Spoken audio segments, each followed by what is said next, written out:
Hi everyone, my name is Khurshid Batliwala and I hold a master's degree in mathematics from IIT Bombay. I have always been fascinated by the skies. Ever since I was a young child, I would always look up in the heavens and be in utter wonder and utter awe of what mysteries could be hiding up there. I still remember my first time when I got a chance to look at some stars. It was in the Orion with a really good telescope, and I was wonderstruck by the amount of stars that were there. It was like a Christmas tree had lit up. After I finished my master's degree in maths, I chose the unconventional career, at least back then, of becoming a teacher of meditation and yoga. And I have been associated with the Art of Living Foundation, and I have been teaching courses on meditation, courses on pranayama and yoga for the last 27 years. Where astronomy seems to be the science of going outside, meditation is the science of going inside. There is quite an adventure waiting for us inside as well.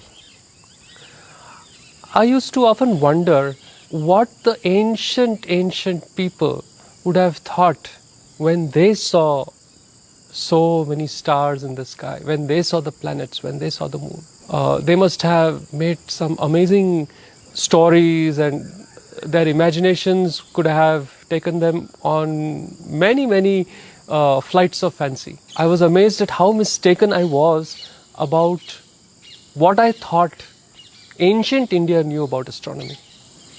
As a teacher of meditation, it has been my privilege to meet many experts on this field. And what I'm going to tell you is just a little bit of what I learned from them. Just a few glimpses of what ancient India really knew that hopefully might pique your interest.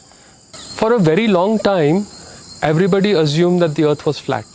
The concept that our planet was round is first mentioned around the 5th century BC by the Greek astronomers and scientists. If you check out the Sanskrit word for the earth, it is Bhugol. Bhu is Bhumi, the earth. Gol is round. Sanskrit is a language which people date to be even 7, 8, 10,000 years old, maybe even older. It stretches back into antiquity. And the word that we had for the earth, which was known to every little child in this country, was Bhugol. It was a widely known fact that the earth was round by the very nomenclature. The other word for the earth is Jagat. Jagat is jiski gati hai, that which moves. So the earth was never considered to be stationary. We always knew that the earth was moving. The Sanskrit term to describe the solar system is Surya Mallika. Surya meaning the sun, Mallika meaning garland. So we knew way back that the sun was in the center and the planets were moving like a garland around the sun. Even if you look at the Navgraha statues that are there in all the ancient temples of India, you will see that the sun is kept in the middle. We had already a heliocentric view of the solar system. On a full moon night, if you ever gaze at the serene beauty of the moon, the one thing that you will conclude is it's white, isn't it? The moon is white. Yet as far back as the Atharva Veda, there is a shloka which says Chandra Madhi Krishnam. Chandra, moon, Madhi, soil, Krishnam, black. They said that the soil of the moon was black. And this was verified only when we actually landed on the moon and we got a sample from the moon and we realized, oh my God, yes, the soil of the moon is black. This is not a coincidence. This is an insight. This is deep thought.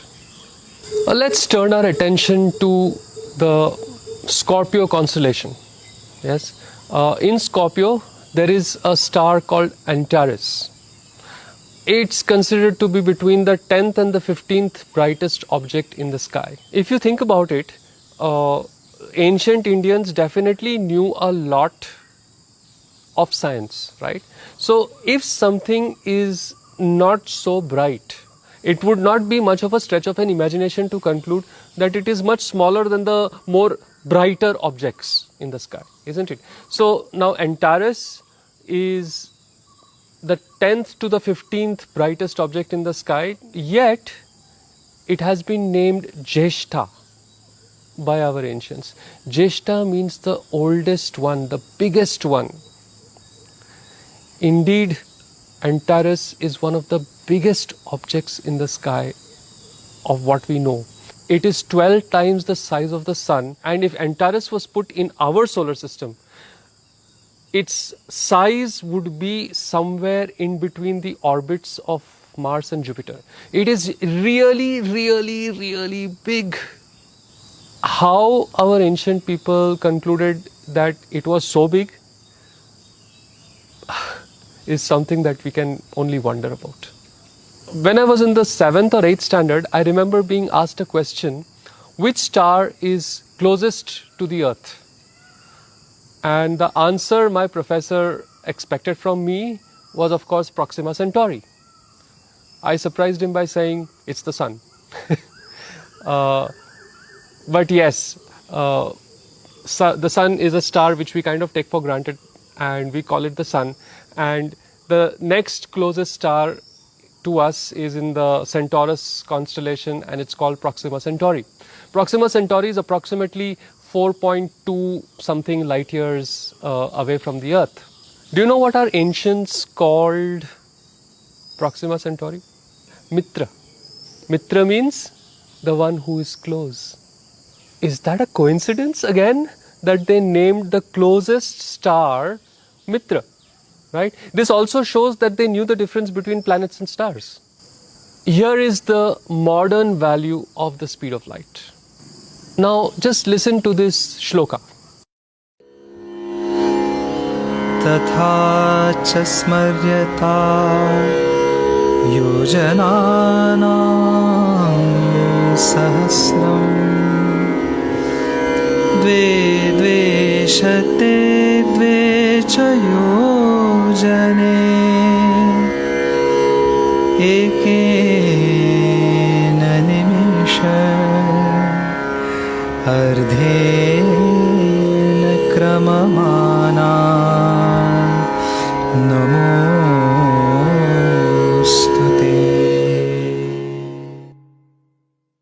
One nimisha is the amount of time it takes you to blink your eyes. One nimisha. And a yojana is around 8 miles. There is a lot of debate about this, but if you take the yojana to be somewhere near 8 or 9 miles, this particular shloka that we just heard is actually a formula to calculate the speed of light. And if you check out this value, you will find that it is remarkably close to the modern value of the speed of light. When people get married in the traditional way in India, the husband and wife are asked to step out of the mandapam and look at a particular star in the sky called Arundhati Vasishtha. Now, Arundhati and Vasishtha were supposed to be the ultimate married couple.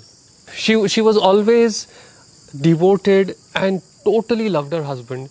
And Vasishtha, the great Rishi, was the most amazing, loving husband that you could think of for Arundhati. This is amazingly illustrated by this twin star system, which, by the way, in modern nomenclature is called Alcor-Mizar, that the two stars rotate around each other. It's not that one is in the center and the other rotates around it, but the two stars actually rotate around each other. Their destinies tied in a synergistic dance. just the way a husband and wife should be. Like, it is not that the husband should be in the center and the wife goes around him, or the wife should be in the center and the husband goes around her. It should be that the husband and the wife dance their destinies, keeping each other's interests, passions, and love in mind. I could go on and on and on about astronomy, but I want to end with two things which are not really astronomically related, but absolutely fascinating even then. The first is, if you look at the pillar standing outside the Qutub Minar in Delhi today, it is made of iron, and that iron is rust proof. The terrible pollution of Delhi, the crazy fumes, the moisture, all that has done nothing to this pillar. There is no doubt about it that it is iron. There is no doubt about it that it doesn't rust. And till today, we do not have the technology to create rust-proof iron. Also, it is not a pillar that is unique or alone. There are many such pillars scattered all around the country, some in very, very remote villages, which meant that the ability to create this was not an elitist thing, but normal general people knew how to make them. So, rust-proof iron would be a dream, and that dream had been realized a long time ago in this country, and we have still not figured out how to make it. To end, I would like you to listen to this particular shloka. Gopi bhagya madhuvrata shringishodadhi sandhiga khalajivita khatava galahala sandhara. As you can see from the translation, it is one of those many shlokas that are there in the praise of Lord Krishna. But there is a secret here. If you take ka, ta, pha and replace them by 1 and so on as is shown in this table, then this particular shloka is actually the encoded value of pi up to 31 decimal places. You know, the first time I saw this, it really blew my mind. These guys knew how to do encoding. These guys knew the value of pi. These guys did this in a form of a devotional poem, a shloka. I